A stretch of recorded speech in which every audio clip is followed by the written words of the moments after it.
কোনো এক রাত্রিবেলায় আমার এলোমেলো বেডরুমটাই এইভাবে ভিডিও নিয়েছিলাম। সেই যাই হোক, এখন মেন কথায় আসি। সেটা হচ্ছে আমাদের বিবাহ বার্ষিকীতে কিংবা আমার বরের জন্মদিনে সব বছরই চেষ্টা করি নিজের হাতে বানিয়ে কিছু দেওয়ার, কিছু গিফট করার। এইভাবে বেশ অনেক বছর হয়ে গেল। এবারে আমাদের 6 বছর পূর্ণ হলো বিয়ের। তো মোটামুটি সবকিছুই দেয়া হয়ে গেছে। এইবারে ভেবে উঠতে পারছিলাম না যে কি দেব। এমনিতেই আমি আস্তে আস্তে করে আমাদের লিভিং রুম থেকে আমার রুমটাকে, মানে আমাদের ঘরটাকে একটু একটু করে চেঞ্জ করার চেষ্টা করছিলাম। হয়তো বেডরুমে পরে যেতাম।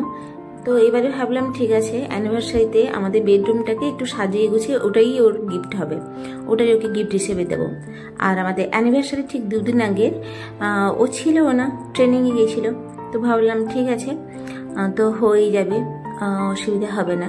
তো সেই ভেবে কাজ স্টার্টও করে দিলাম। ফার্স্টেই তো আমার যেটা মেন কাজ হয় সেটা হচ্ছে স্পর্শের যে ড্রয়িংগুলো ওগুলো তোলা। ওগুলো ভীষণ কষ্ট লাগে ওগুলো তুলে আমি কালার করে দিয়েছি, 2টো সাইডস জাস্ট কালার করেছি। এরপরে এই যে বোর্ডটা দেখতে পাচ্ছ, এটা হচ্ছে স্পর্শের এবারের জন্মদিন, মানে 4 বছরের জন্মদিনের একসাথে 3টে ছিল। কেকের নিচে ছিল, কেকের নিচে যে বোর্ডগুলো হয়, একে তো আমি স্পর্শের কোনো কিছু ফেলি না, সব কিছু ধরে রাখার চেষ্টা করি, রেখে দিই। আর বোর্ডগুলো তো আরও ফেলার কোনো কথা নেই, তো রেখে দিয়েছিলাম। ভাবলাম এটা দিয়ে কিছু করি। লিপন আর্ট করে নিয়েছি এটার উপরে 3টে দিয়ে। এটা দিয়ে কোথায় লাগাবো তোমরা আস্তে আস্তে ভিডিওটাকে দেখতে পাবে।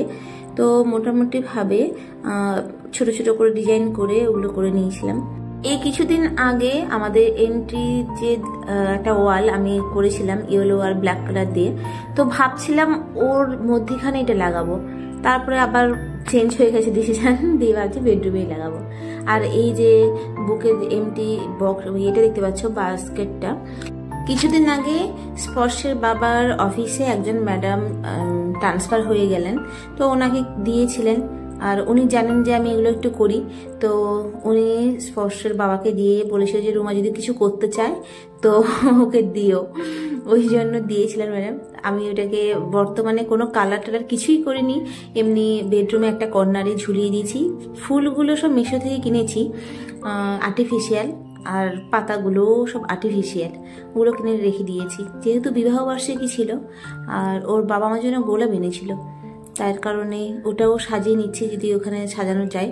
বেডরুমে অনেক কিছু বাকি আছে, হাতের কাছে সব কিছু পাইনি, হুট করে ডিসিশন নিয়েছি যে করব, তাই সব কিছু ছিল না, যা কিছু ছিল সেগুলো দিয়েই সাজিয়ে নেওয়ার চেষ্টা করেছি।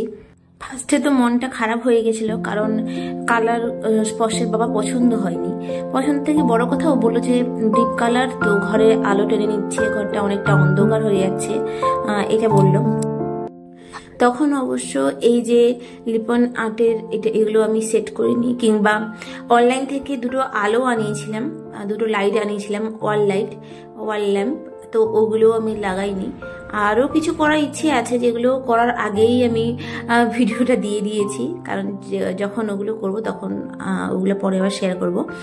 এখন দেওয়ালে এই যে আমি এটা সেট করে দিয়েছি, ছিটিয়ে দিয়েছি, এরকম দেখতে লাগছে। 2 সাইডে লাইটও লাগিয়ে দিয়েছি। লাইটগুলো আমি অ্যামাজন থেকে এনেছি, খুব বেশি দাম নয়।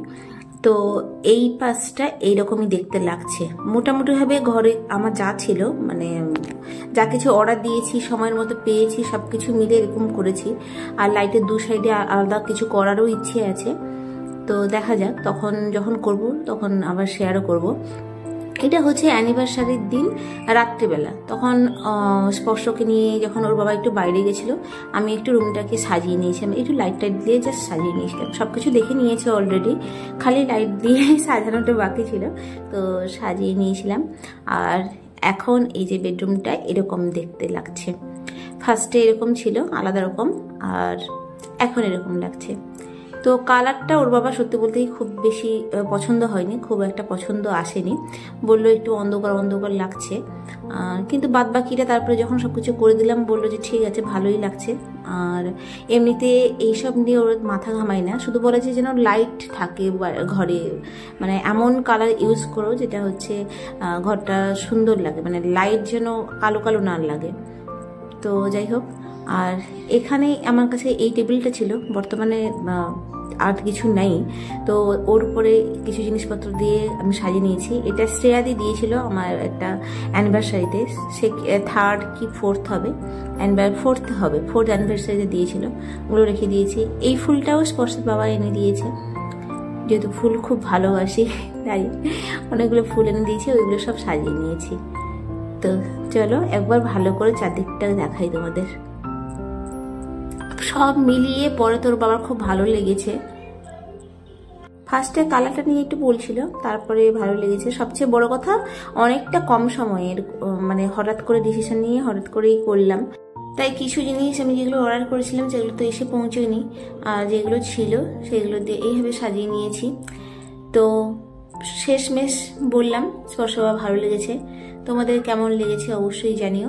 আর রাত্রিবেলা আমি এখানে একটু আলো দিয়ে দিয়েছিলাম একটু সাজানোর জন্য, চুনি বাল্ব, এমনি আর্টিফিশিয়াল লাইট, ক্যান্ডেল সব কিছু দিয়ে সাজিয়ে নিয়েছিলাম।